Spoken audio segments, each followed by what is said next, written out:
Disney mascot followed me home. I never thought I'd be in bed with him spooning me. I can't believe it led to that, but it's true. But to be honest, I liked it. When I was young, it was every kid's dream to go to Disneyland. And the summer holidays were coming up, so every kid was asking their parents to take them, and I was one of them. I was close to giving up on the dream of going to the Magic Kingdom until they pulled me aside before the end of the school term. "We're very proud of you. So we saved some money aside, and we're taking you to Disneyland."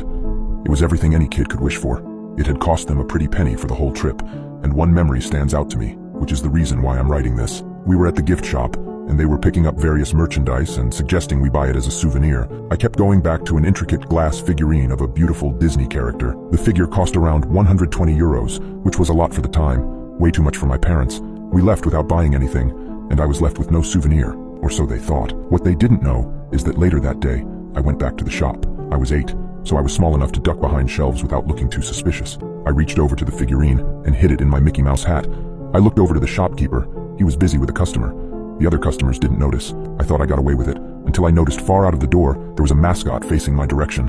At first I thought he saw me, but in my mind I figured he couldn't have. I reasoned that the visibility in those things were terrible, and that he was probably just facing the store because he was trying to attract new customers in. When I walked past, he simply turned his head as I made my way back to my parents.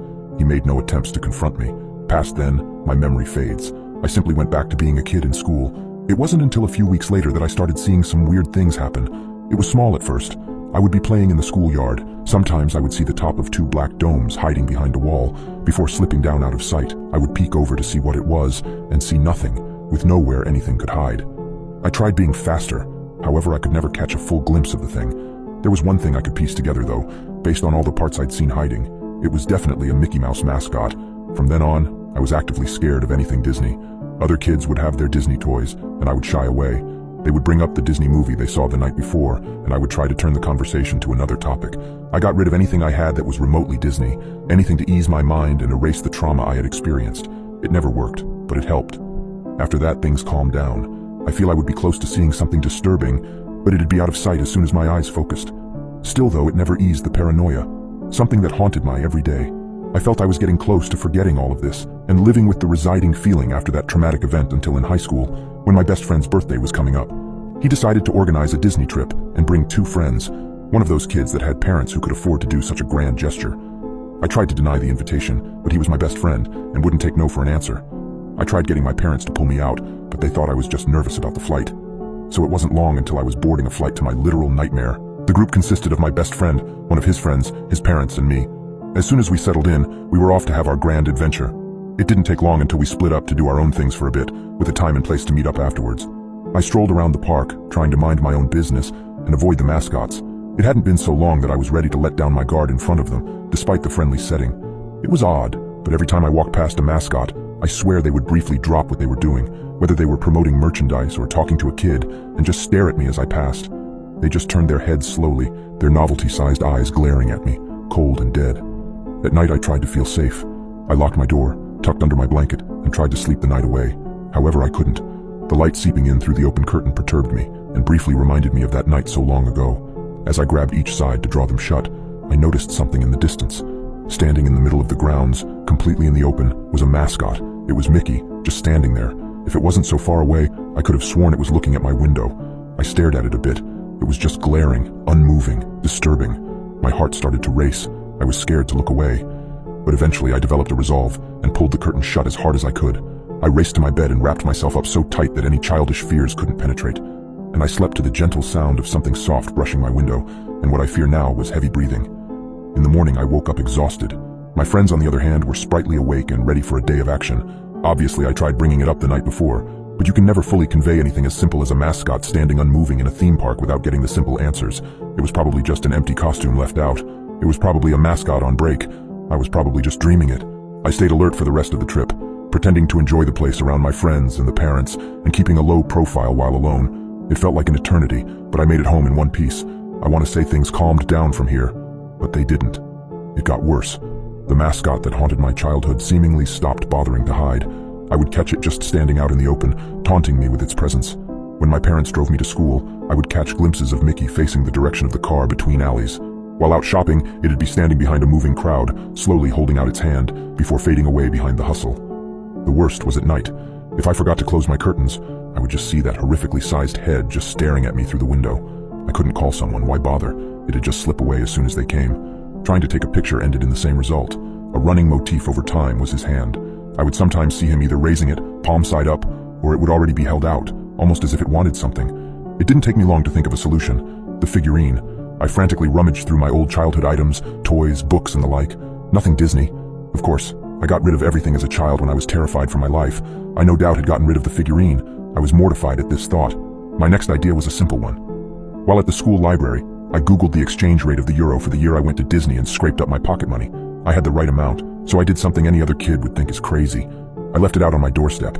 I know that anyone could take it, but if it was gone in the morning, I'd at least have some hope that it would appease this nightmare.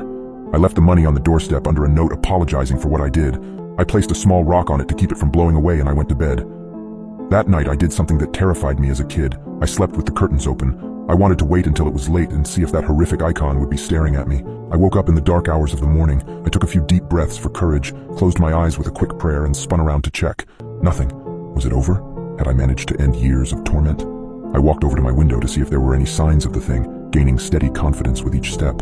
I was excited. Excited to live a life without flinching at every possible hiding spot. Excited to leave the house confidently. Excited to have my independence back.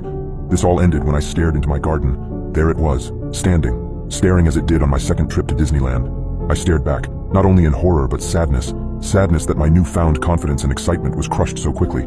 As I looked on, it raised its hand, and that's when I realized something. Maybe it's not holding its hand out for the item back or any kind of repayment. Maybe it's holding its hand out for me? But to be honest, I'm tired. It's been years of living in fear, always expecting to see that oversized head with its eerily large eyes. I've tried everything, even offering the equivalent amount of money I stole as a child, but nothing worked.